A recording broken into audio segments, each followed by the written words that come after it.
Welcome back. I'm going to show you guys how I make my delicious birria tamales, and they came out so good.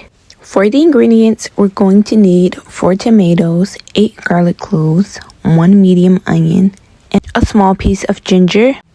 For the seasonings, we're going to need 1.5 tablespoons of allspice, 1 tablespoon of marjoram, 1 tablespoon of Mexican oregano, half a tablespoon of cumin, half a tablespoon of black pepper, and 5 bay leaves, along with Ibarra chocolate, 2 chipotle peppers in adobo sauce, 1 tablespoon of salt, and 1 bay leaf. We're going to need 10 guajillo chiles, and if your chiles are small, use 15 and deseed them.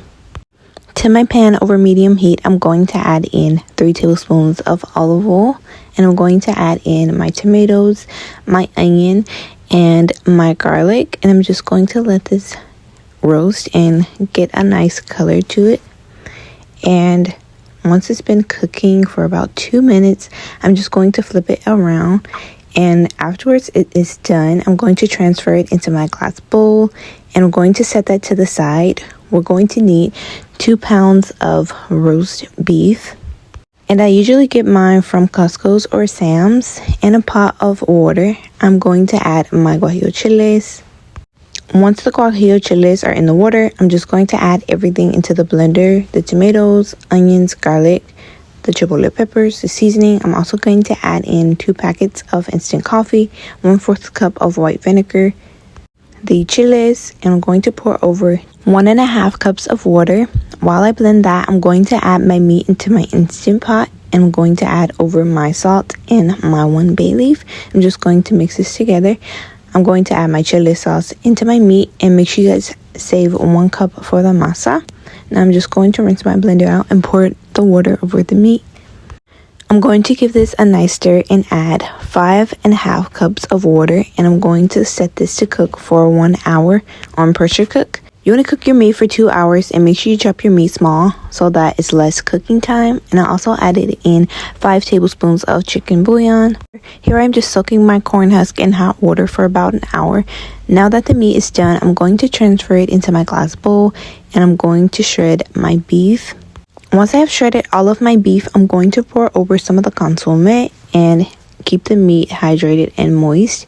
I'm going to set the meat to the side while I work on the masa. We're going to need 4 cups of chicken bouillon. I added 2 tablespoons of chicken bouillon to my warm water. We're also going to need 2 cups of warm water, 1 cup of chile, 5 teaspoons of baking powder, 1 teaspoon of salt, 1 cup of vegetable lard, 6 cups of masa, and we're also going to need a key ingredient, which is the birria oil that formed on top of the meat.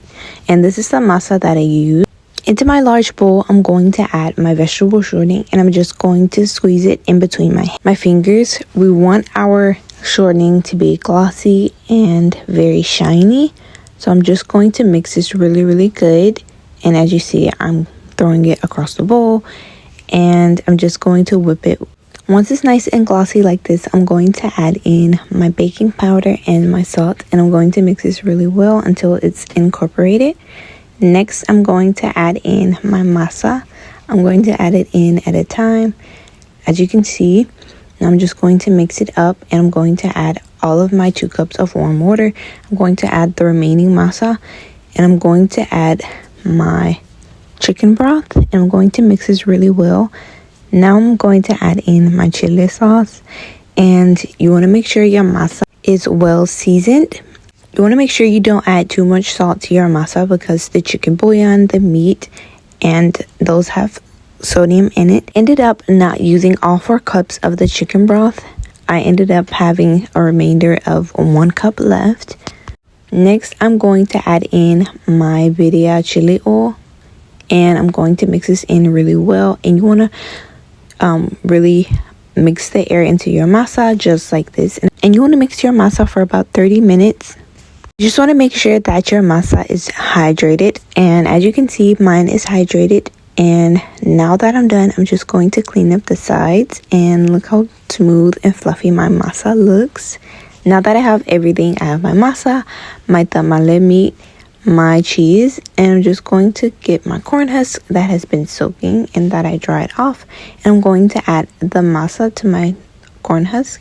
And this masa is very easy to spread on your corn husk, as you can see. and it made it really easy. Now I'm going to add in my birria, and you can add as much or as little as you want to your tamale.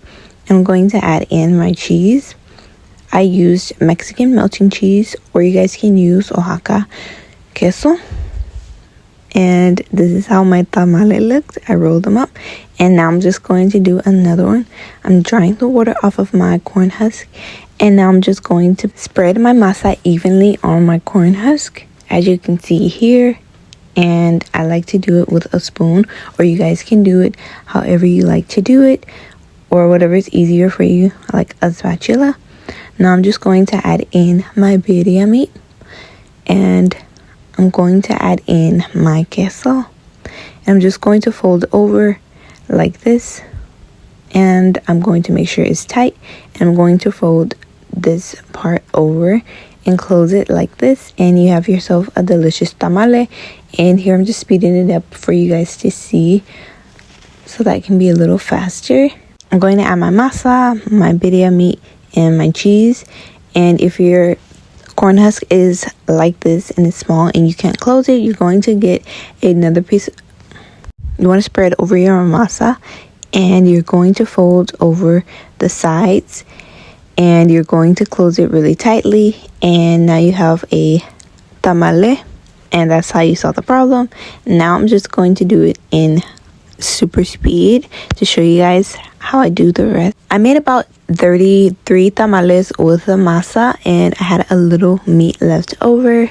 But yeah, I'm just going to repeat the process. And if your corn husk is too big, just peel the side off. I'm going to do an even layer of the masa, and I'm going to spread, as you guys can see here. And I'm going to make sure it's covered.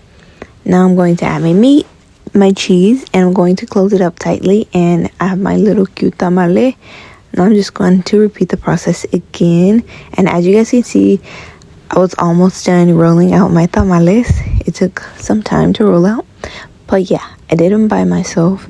Now I'm just going to add in my meat, my cheese, and I'm going to close it tightly. And as you can see, that's a little skinny tamale. And now that I have all of my tamales done and rolled out, this is how they look. It's time to heat up our tamale pot. So here's a little trick. I'm going to take full, and I'm going to make it into a ball like this. I'm going to place this full all around my pot until it looks full. And you want to leave some spaces between the full so that the steam can come up and cook the tamales. But once I have my full laid out, I'm going to add in 4 cups of water. In total, I added about 8 cups of water. And you want to make sure that your water does not come up to touch your tamales or anything. You do not want water touching your tamales. Now I'm just going to take my remaining corn husk, and I'm going to layer it at the bottom. I'm going to take a little cup so that it can help the tamales stand, and I'm going to start placing my tamales all around until it's full. And you want to place your heat on. You want to make sure that your tamales does not fall down and touch the water, and you guys want to make sure you cover all of that, and make sure your tamales does not fall down into the water and get wet. Then your tamale will be trash. So once we fill our pot up with all of our tamales, I'm going to add my remaining corn husk to the top along with a towel, and we want to seal this pot until it's nice and steamed.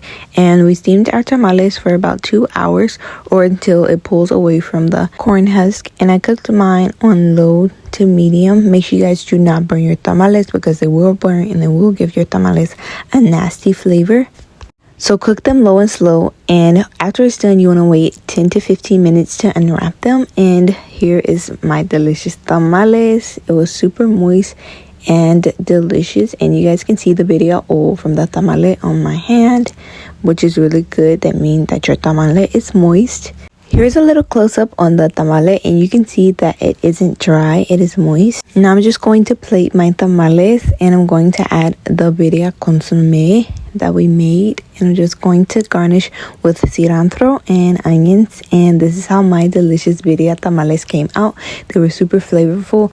all your hard work is going to pay off because these tamales are so delicious. If you guys try this recipe, let me know. And if you do, and if you try any of my other recipes, make sure you guys tag me. And I hope you guys enjoyed this video. Make sure you follow me on Instagram, TikTok, and do not forget to subscribe. Give this video a thumbs up and a like. Thank you all. Adios.